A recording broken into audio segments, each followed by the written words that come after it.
Microsoft's Xbox Scarlett presentation had a lot of words, and some of those words were useful and some of those words were nonsense. Of course, console presentations are always a mixture of bland buzzwords and hard, crunchy tech morsels, like the wedge salad approach to info sharing. But I'm here to break it down for you, so grab your bib, baby.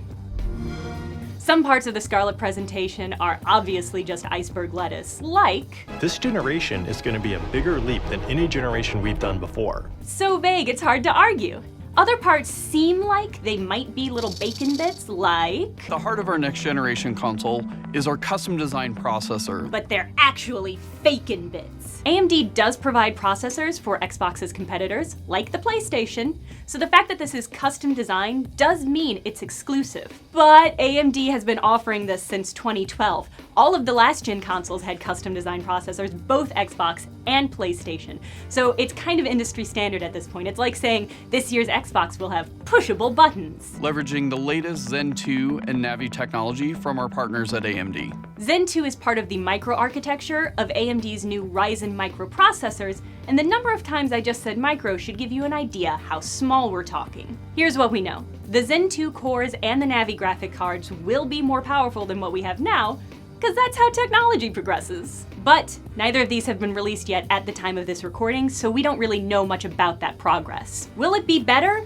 Yes. But that's like comparing apples to a future evolution of orange. A cyborg. This is 4 times more powerful than the Xbox One X. A flop is a unit of measurement for the rendering power of a GPU, which I'm explaining because I'm about to say teraflop a lot, and I want you to know I'm not making that up. The Xbox X does 6 teraflops, but as with most tech specs, the number matters less than how it compares. Google's Stadia console will do 10.7 teraflops, the PS5 dev kit is rumored to do 13 teraflops, and AMD's current flagship card does 13.8 teraflops. So when Microsoft promises to do 4 times the Xbox One X's 6 teraflops, they're promising about twice as much rendering power as anyone else on the market. Even 3 times more powerful, a unit of measurement I call the tri-teraflops, would be a lot to achieve. So mark this one down as unlikely. We're leveraging high bandwidth GDDR6 to ensure that we're getting the best performance possible.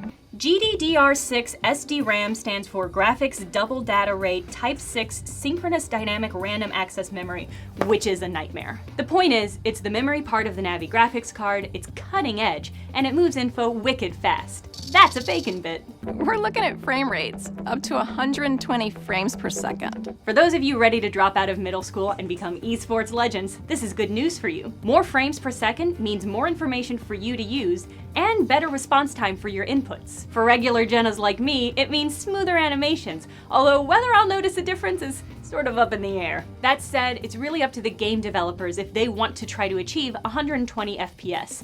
Not every game can or will or should. Still, it's nice to have the option. 8K capability. An 8K console is only as good as its TV. So I appreciate that Microsoft is squinting off into the horizon and trusting that 8K is there. Most modern screens have 1080p and some have 2160p, but that's too many syllables, so we call them 4K. A few TVs have 4320p, and we call them 8K. So they do technically exist, however, the cheapest one I could find was this Samsung model for $4,000. It's only 65 inches, which, frankly, I would be embarrassed to have on my spare yacht.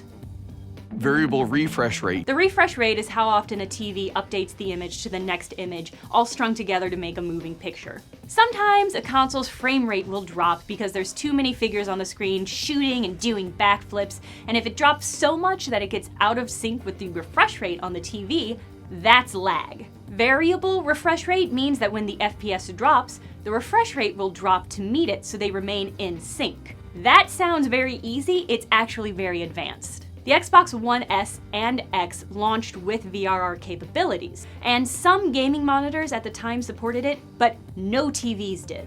By now, some very top-line TVs have the HDMI 2.1 inputs required to support it, but I couldn't find that listed on any TV specs that I looked at, not even that $4,000 doorstop you bought earlier. Next-gen ray tracing. Cool. It's real-time because it's hardware accelerated for the first time ever.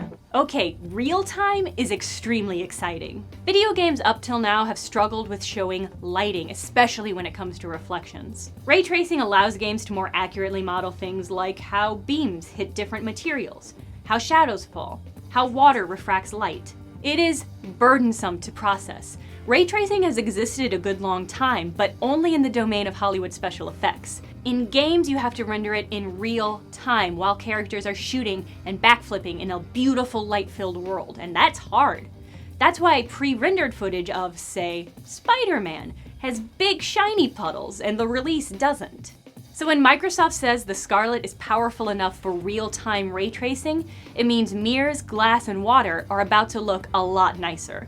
We've created a new generation of SSDs. Okay, we know it's a new generation, it's the next generation, that's what we're here to learn. But the important thing here is SSDs, solid-state drives. SSDs are the relatively new hotness in computer storage, replacing those old, boring, spinning hard drive disks that we don't like anymore. They've been around for a while, but only recently have they become cheap enough for us mere mortals. Without getting too deep into it, they're a big leap forward in terms of faster speed, lower latency, and faster load times, which is all great news. Basically, when you push the button, the thing does the thing quicker. The bad news is SSDs are more expensive per gigabyte by a notable amount, so being frugal with storage space is going to be important. As we continue to barrel towards digital storage and online subscriptions, this is going to be frustrating. Try thinking of it as gamified inventory management for your console. We're actually using the SSD as virtual RAM. If you'll allow me to torture a metaphor while you stand by and do nothing, think of your computer storage as the inventory from Resident Evil. You have long-term hard drive storage where you keep more permanent things like your operating system or Tommy gun. And then you have the RAM, the more flexible, faster memory that you use for moment-to-moment tasks like opening software or green herbs. If you're running out of RAM and things are slowing down and you have to keep opening your inventory to move bullshit around instead of shooting zombies, virtual RAM is here to help. It moves things that aren't used all that often into permanent storage temporarily, and that frees up flexible, faster RAM, and that is like keeping your green herbs fresh, or something like, I really lost the thread of this metaphor, if indeed I ever had it. The point is, virtual RAM is very common in computers, but the computers shouldn't rely on it. If you're using virtual RAM too much, it slows everything down, and really that just means your computer needs more RAM. We don't know how much RAM the Scarlett will have built in, so it's impossible to say if this is like a nice bonus or a vital stopgap. We're seeing more than 40 times performance increases over the current generation. This is absolute horse apples.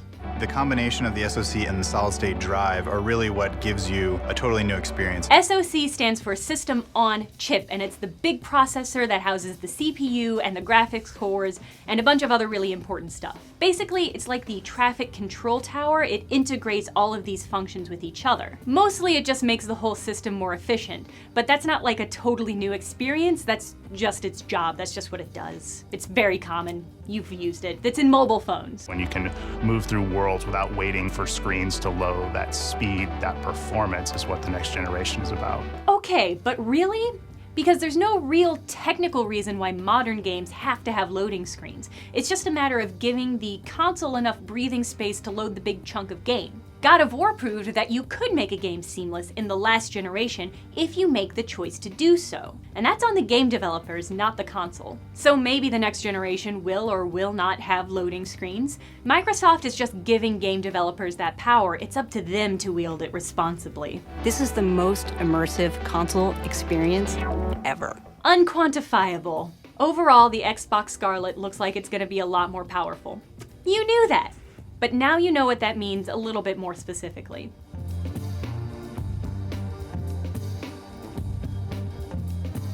Wedge salads are the worst salad, and I'm from the Midwest where you can get ham salad. It's chicken salad, but it's made with bits of ham instead of chicken. Ham salad sounds good. You can buy it in tubs. You can buy it in tubs. You can buy a tub of ham salad if you want that ham salad. You don't.